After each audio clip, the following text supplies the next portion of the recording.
Lance, this is Jessie. How you doing today? Hi, Jessie. Pretty good. Excellent. Hey, I'm a hard-hitting journalist, and so my very first question for you is, what did LeVar Burton ever do to you, man?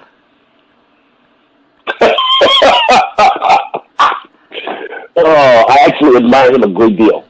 That was oh man, why can't I think of it? Why can't I think of the show that I did that on? The Eric Andre appearance. Let's talk about it. Yeah, that was Eric's idea. That was Eric's idea. Matter of fact, we had before I did the show, because I'd never seen the show. Before I did the show, we had a phone call and he threw out a bunch of ideas, and I was like, okay, cool. And I thought about that stuff, and I swear to God, I get there and I'm in the dressing room and makeup on, and he just throws this idea at me. Well, let's do this. I was like, okay. Sure, okay. Most people think that you were I had lived. Oh, really? Okay. Yeah, most people thought you were genuinely upset until you walked back out. So I just wanted you to know that appearance. Oh, no, that was all planned. I mean, hitting your desk wasn't planned. I had lived that, and I didn't realize that I was going to put a hole in it. Oh, that's fantastic. That makes it so much better. so nothing. Yeah. To the root of the question, you have nothing against LeVar, though? No. I mean, I'm afraid to meet him now because I'm afraid he's like, this Lance Reddick, fuck that guy. But I think he's, I mean, he's great. He's great. I mean, what he's meant to cinematic history, what he's meant, and his commitment to education. I mean, he's the guy. Yeah, he's fantastic. So much respect for him. Yeah. So I wanted to hit a little bit of your comedy, I guess, history before we jumped into everything else. You also made an appearance on Always Sunny. What was it like playing Reggie and working with that cast? Wow, that shows. Those guys are crazy, man. I mean, that was fun. That was fun. Working with Danny was great. I learned a lot. I don't think I learned anything I can use because it's just Danny's Danny. Yeah. So I'm not going to replicate that. But man, I learned a lot working with him, watching him. So that was a lot of fun. There was a moment that they cut that I thought was really funny, which is every time, like the last time they came in to arrest me, they were supposed to go crazy, start shooting machine guns into the air, and that got cut, which I thought was funny. So on top, I've done a little homework on you. While I was doing this homework, though, I found that you had studied as well as you taught music. I'm curious as to what provoked the transition. I mean, one summer I taught music at the music camp I went to school with. I mean, I studied music. Yeah. Yeah. But what provoked the transition to drama? Like, was there a turning point in your life that because one of the guys I work with, he's transitioning from film to dance. So and there was something that happened in his life that he wants to put the two together. And I'm curious as to if there was something that you encountered that made you want to go from one medium to another medium. Yeah, I hurt my back. Oh, fair. I mean, it wasn't as deep as your friend. I left music school because I realized I didn't want to be a classical musician. I wanted to be a rock star. And I got married, and a couple years later, my daughter was born, and I was working 3 jobs. I was delivering newspapers and pizzas, and working as a singing waiter. And so, I mean, and then I had a back injury that laid me up for a couple of weeks, and I was like, man, I'm making. I'm living in the ghetto making $300 a week. Yeah. And I got a wife and a kid. This isn't working. And I honestly, I just started acting because I thought it would help my music career. It was a thing of desperation. I knew I could act because I'd acted in college for fun. But, and then it just slowly started taking over my life. I started doing local theater in Boston, and then I took an on-camera class. And then I started getting on-camera work. And then I applied to drama school really on a lark and got in. And then I did that for 3 years. Gotcha. And then I moved to New York, and yeah. So, So I really did stumble into it. And obviously, it sounds like a very happy accident. So, I mean, it worked out as far as the transition goes. I mean, you're kind of a success story in that. It sense. Almost felt, the way everything happened almost felt, I mean, I hate saying this kind of stuff, but it almost felt like I was guided.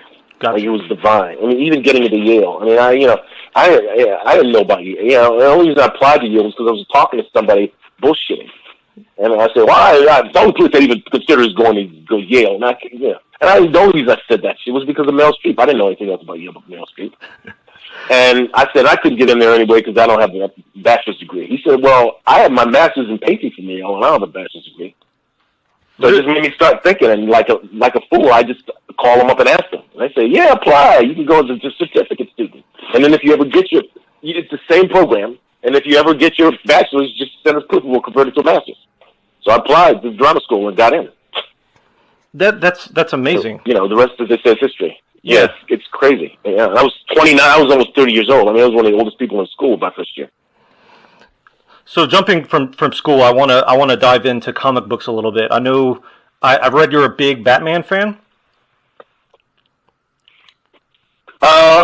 It depends on who's writing, but yes, I am. Okay, and you did the voice. You did the Ras al Ghul gig. Considering that you were the Batman. Oh man, that was great. That was a good show, man. I can't believe they didn't keep that show going. That was a good show. Sorry, but I love that show. You were the Batman, yeah. Was that gig like much more serious for you, like considering you were a fan of Batman and Bruce Wayne? Well, it's not just that, but I'm a fan of the Warner Brothers, of the animated stuff that the DC stuff that they do. Yeah. Also, gosh, why can't I think of her name? I mean, she cast all the big, like the original animated series, Superman, most of the movies, most of the animated films. Now I can't think of her name. But the casting, Richard, Romano. Anyway, just to get to work with her was fantastic too. And that's kind of what got you involved with the project, was her? Well, yes, yeah. I mean, I told my agent at some point, if there's ever an opportunity to do any of the, DC characters, and it came up, and I got the offer to play Ras al Ghul. I'm like, really? Yeah. So considering your connection to those characters, I am very curious, and I'm sure like our readers are too. What did you think of the Batman going full frontal?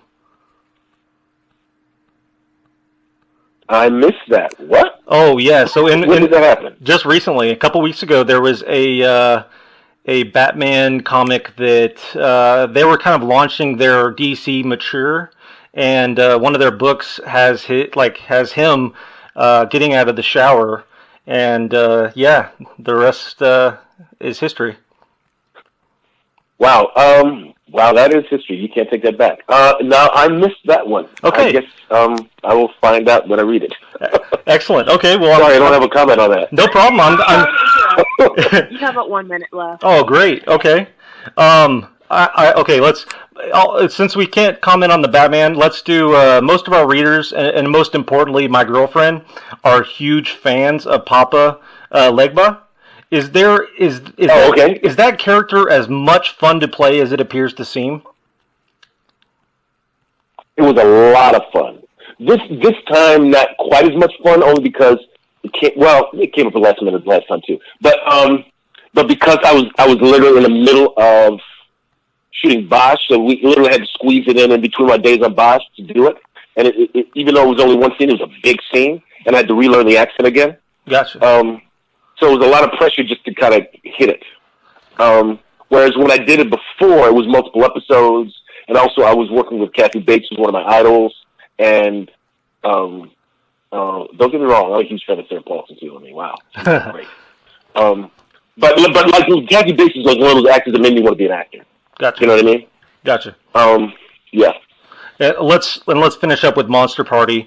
What attracted you to the role of Milo? And what did you think of the final product?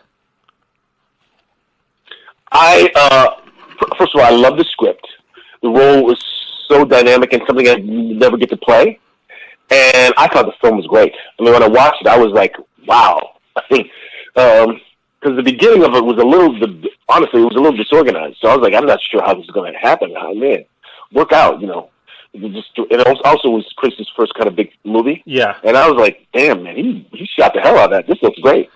Yeah, especially considering it was only 17 days. I was pretty impressed with the finished product is actually pretty fantastic. I was impressed. I know I got to let you go, but before I let you go, I just want you to know I just watched The Wire 2 years ago for the first time, and absolutely one of the best things I've ever seen. I finished it in like 4 days, so I just wanted to thank you for that, and I wanted to thank you for your time today. Oh, my pleasure. And that was, The Wire was one of those once-in-a-lifetime kind of experiences. Exactly. And I've had a lot of great experience. I mean, I've had a charmed career, but that was like in a class by itself. Exactly. Thank you, sir. I definitely appreciate your time, and we'll be looking forward to John Wick 3. Thank you, sir. Thank you.